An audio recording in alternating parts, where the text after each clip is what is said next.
Again, Direk Rico Gutierrez, saludo ako sa'yo. You're one of the best directors, not in the Philippines, in the world. Galing mo. Very creative ka, humble. Direk Rico Gutierrez and your staff. Kasama, si Heidi, yung kanyang head, writer na. Sipag, sa lahat ng mga kanyang staff, yung mga FDC nila, okay, mag-alala ho. Tuloy-tuloy ito. Sino yan? At yung winner natin pala, napaka-pleasant niya kagabi. Kasama ko si ha? Si Kuya Wawi pa lang. Pasalamatan natin si Kuya Wawi!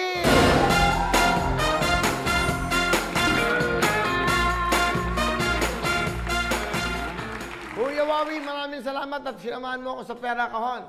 Alam niyo ba, nung lumabas si Kuya Wawi sa Pera Kahon, one of the highest po na views yan, na Shopee, umabot na po sa 60,000 views, live views po yan, ng 12:30, ng 12 midnight na po yan. Isipin nyo, ganyan ho karaming nanonood. Michael B., you're the one and only. Okay. Di ba? Nag-iisa ka. Sana sa ulitin, makasama natin, di ba? At gusto ko ma-interview si Marites. Di ba? Ang galing eh. Sino yan, Marites? Pirasol, ano ba? Tatlo yun eh. Si Marites, Pirasol, mga chismosa. So, Marites, pwede kita ma-interview rito, ha? Di ba?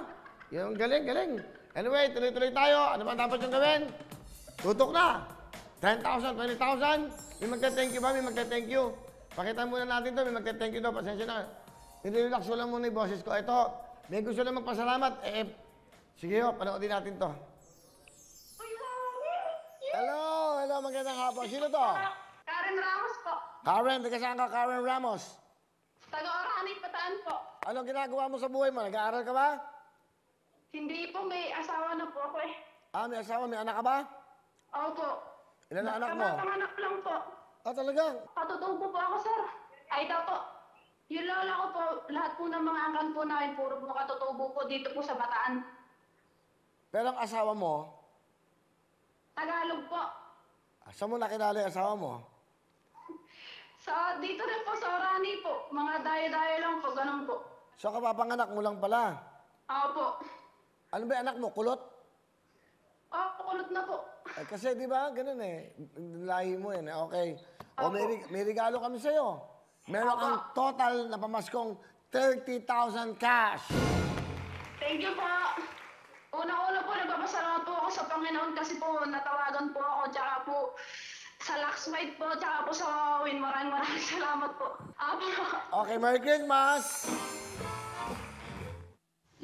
Malaking blessing po para po sa amin yung ako po yung natawagan nung araw po na yun. Kasi po, hindi ko po na-expect to eh. Sobrang laking blessing po para po sa amin.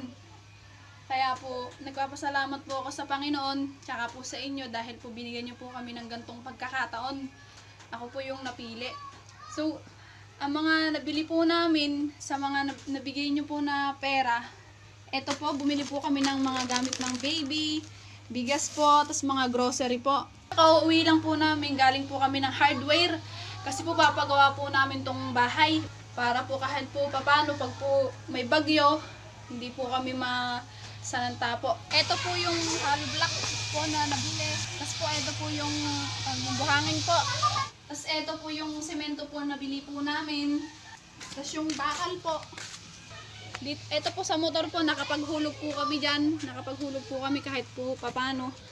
Kasi po yun po yung ginagamit po ng asawa ko po pag nagtatrabaho po siya sa bayan. Kaya po sobrang malaking blessing po to dahil po magkakaroon po kami kuryente, mapapagawa po yung bahay. Tapos yung sa pagbibinyag po ng anak ko, nagtabi na rin po kami, kaya po sobrang blessing po talaga. Tapos eto po yung lola ko, gusto rin po magpasalamat po sa inyo, Kuya Will. Maraming salamat po, Kuya Will, sa ibinigay niyong tulong sa aking apo. Ayan po. Thank you po, Kuya Will. Merry Christmas po. Thank you po. Merry Christmas. Merry Christmas po sa inyo, ha? Kay Karen at sa iyong lola, sa inyong lahat. Nakakatuwa, kita nyo, yung 30,000, marami po palang nabili. Semento, bakal, tapos yung hollow blocks. At the same time, nakapagbayad pa po sila. Siyempre sa motorsiklo, hulugan nila.